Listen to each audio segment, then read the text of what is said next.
गांधी जी को लाल सलाम। भारत के मजदूर किसान। साथियों, आप सभी को मेरा क्रांतिकारी इस्तकबाल, जय भीम, लाल सलाम और सतरंगी सलाम। मैं अपनी बात की शुरुआत करना चाहूँगा कि मीडिया से कुछ साथी आए थे।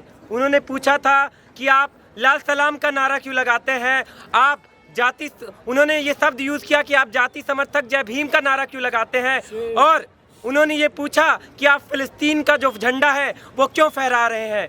तो मैं उनको यहाँ से जवाब देना चाहूँगा कि देश भर में जो लोग हैं वो इसको सुने कि जो लाल सलाम का नारा है वो मेहनतकश जो लोग फैक्ट्रियों में काम कर रहे हैं, जो खलिहानों में काम कर रहे हैं और जो लड़ रहे हैं शोषण के खिलाफ, उसका नारा है जय भीम लाल सलाम।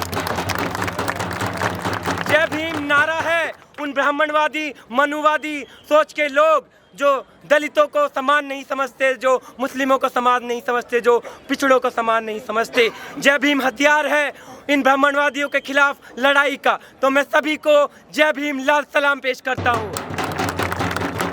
और जो आरएसएस और एबीवीपी के लोग हैं उनको लगता है कि जो फिलिस्तीन का मुद्दा है वो एक मजहब का मुद्दा है, लेकिन हम उनको बताना चाहते हैं कि जो फिलिस्तीन का मुद्दा है वो इंसानियत का मुद्दा है। फिलिस्तीन के साथ खड़ा होना शोषण के खिलाफ खड़ा होना है, फिलिस्तीन के साथ खड़ा होना अन्याय के खिलाफ खड़ा होना है। तो यहाँ से मैं फिलिस्तीन की जनता जो अपनी आज़ादी की लड़ाई लड़ रही है उनको क्रांतिकारी इस्तकबाल पेश करता हूँ, उनके संघर्ष को जय भीम लाल सलाम पेश करता हूँ। आज जब इस कैंपस में जो लेफ्ट यूनिटी का पैनल जीत के आया है तो ये आगाज़ है और ये जीत है उन तमाम वंचित वर्ग से आने वाले छात्रों की जो सपना देखते हैं विश्वविद्यालय में आकर पढ़ने की, जिसको हमने देखा है कि यही एबीवीपी के लोग बोलते हैं कि आप कोटा से आए हैं। यही एबीवीपी के लोग उनको बोलते हैं कि आपकी औकात नहीं है इस कैंपस में पढ़ने की। और इस कैंपस में जो माइनॉरिटी स्टूडेंट हैं उनको बोला जाता है कि आप फिलिस्तीन चले जाइए, वहाँ नजीब को ढूंढिए। तो आज की जो जीत है जवाब है एबीवीपी के जो लंपट हैं उनको, और आरएसएस और एबीवीपी की जो बीजेपी की जो सरकार केंद्र में बैठी है फांसीवादी सरकार, ये उनको आज जो हमारा लेफ्ट पैनल की जीत है ये उनको एक करारा जवाब है। जब आप आज देखेंगे कि देश भर की जो सेंट्रल यूनिवर्सिटीज़ हैं या तमाम पब्लिक यूनिवर्सिटीज़ हैं उनको किस तरह से प्राइवेटाइजेशन की तरफ धकेला जा रहा है, जब से न्यू एजुकेशन पॉलिसी लेके आई गई है तो बोला जाता है कि आप लोन ले लीजिए, लोन लेके पढ़िए। तो हम जो जेएनयू आज अपने 268 रुपये के मॉडल के साथ खड़ा है तो उसने आज लेफ्ट यूनिटी का जो पैनल है उसको भारी बहुमत से जिताकर उनको एक करारा जवाब दिया है उनकी निजीकरण की पॉलिसीज़ को।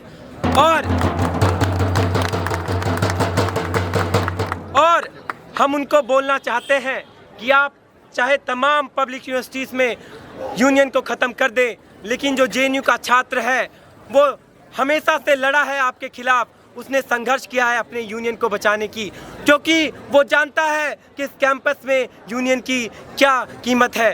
कि अगर एक स्ट्रॉन्ग स्टूडेंट यूनियन होगा, एक लेफ्ट लेड यूनियन होगा तो वो लड़ाई लड़ेगा, उनकी आवाज़ को रखेगा जो हमेशा से चाहे इस कैंपस में रखा है, सड़कों पे रखा है, चाहे पुलिस के डंडे खाने पड़े तब भी वो जो यहाँ का यूनियन है इस बात को रखेगा, चाहे उसको अरेस्ट किया जाए, डिटेन किया जाए, तब भी जो यहाँ का लेफ्ट लेड यूनियन है वो छात्रों की आवाज़ उठाने से कभी पीछे नहीं हटेगा। तो आज जब आपने हमको एक जिम्मेदारी के साथ चुनकर भेजा है तो हम समझते हैं कि इस कैंपस में जो जो समस्याएं हैं, हम देख रहे हैं कि जो फंड कट किस तरह से पूरी यूनिवर्सिटी का जो इंफ्रास्ट्रक्चर है उसका हाल बदहाल है।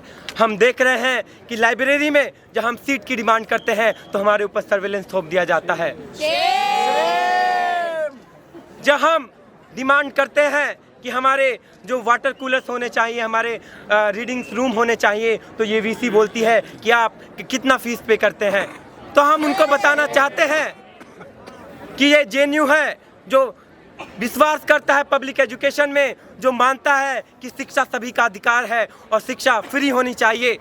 तो हमारी लड़ाई है जेएनयू को बचाने के साथ साथ इस देश भर में आंदोलन किया जाए ताकि हर देश के कोने कोने में एक जेएनयू खड़ा हो सके।